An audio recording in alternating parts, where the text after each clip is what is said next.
Black-eyed peas and collard greens are more than just a Southern culinary staple. They hold a special place in New Year's traditions, symbolizing luck and prosperity for the year ahead.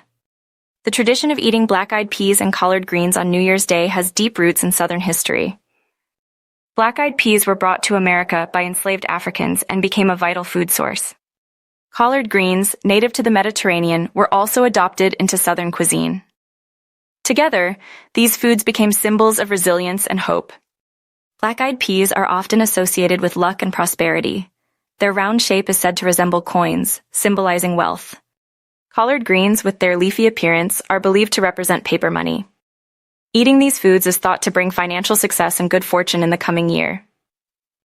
In the southern United States, it is customary to serve black-eyed peas and collard greens on New Year's Day. This tradition is often accompanied by cornbread, which represents gold. Families gather to enjoy this meal, hoping to ensure a prosperous and lucky year ahead. Today, the tradition of eating black-eyed peas and collard greens on New Year's Day continues to thrive. Many people across the United States have embraced this Southern custom, celebrating with variations of the classic dishes. This enduring tradition reflects a shared hope for prosperity and good fortune.